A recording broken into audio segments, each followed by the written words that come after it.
Good morning, everyone. Good to see you here.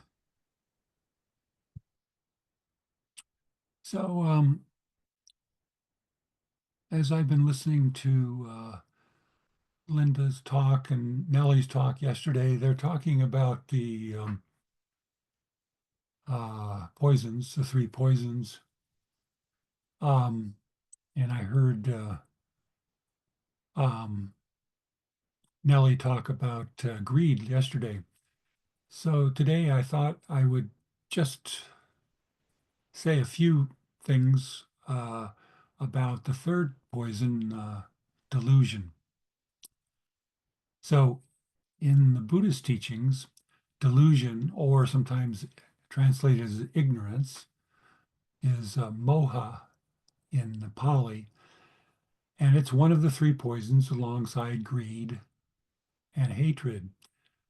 And delusion refers to a fundamental, I'm reading a definition now, refers to a fundamental misunderstanding or misperception of reality, especially the nature of the self, impermanence, and interdependence.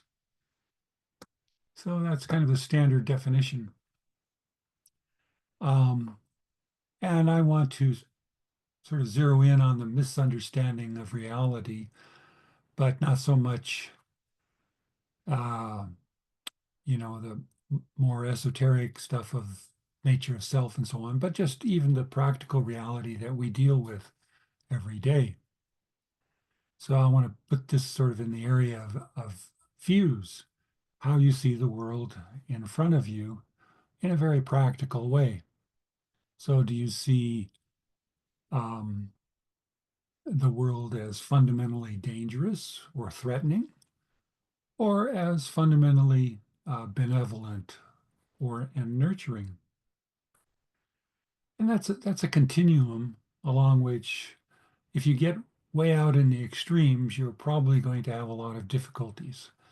Again, the middle way, somewhere in the middle of that continuum between seeing the world as threatening and seeing the world as fundamentally benevolent, um, seems to work best. At least it seems to work best for me in my everyday life.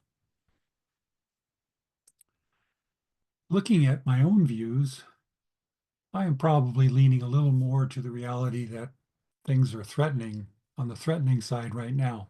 And that's interesting because I think basically I see the world as more benevolent, which means that my views can change.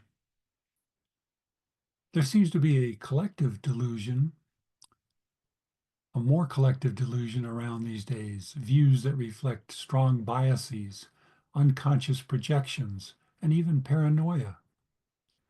If you see the world as fundamentally cruel and too threatening, then you may react with cruelty and harmful speech. Is this the result of trauma? I don't know. Maybe individual trauma, maybe collective trauma. In this environment, in this present social political environment, it's easy to be drawn in by lies. Willing People are willing to give up a healthy skepticism. The antidote, according to classical Buddhism, the antidote to delusion is wisdom, anya in Pali. And I wonder if wisdom might be defined as the absence of delusion. I don't know, it's something to think about. And what brings wisdom? Well, I think basically what we do here, becoming more self-aware through meditation, doing reflection, letting curiosity and interest emerge, as well as having the opportunity to hear differences in our experiences. And what brings a collective wisdom? Well, I think some of it comes from experiencing a diversity of views, of culture, a diversity of personal histories, of individual ambitions and hopes. And that seems to be the opposite of what is being advocated at this time. When I was a school teacher in the 80s and 90s, multiculturalism was a big theme in public education.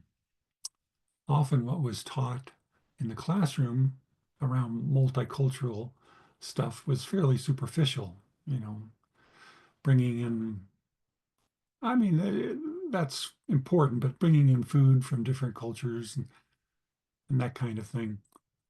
But at least we were no longer punishing kids for speaking Spanish or putting them down for being neurodivergent.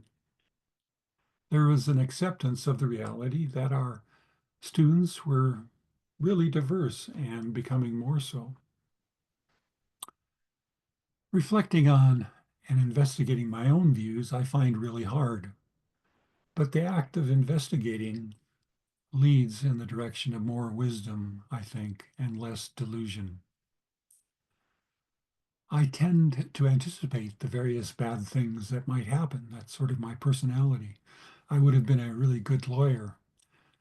I remember when I was directing a charter school and we'd consult with the lawyer.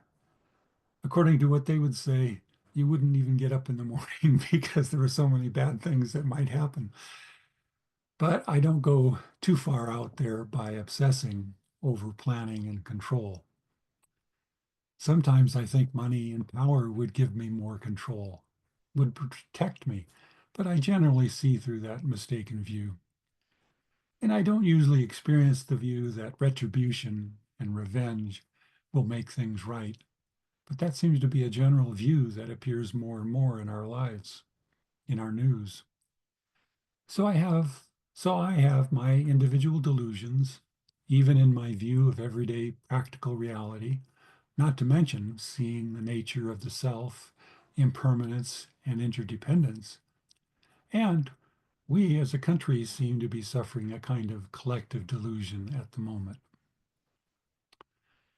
So I'm going to stop there. You can stop the recording. I'm going to share a screen. Let's see if I can be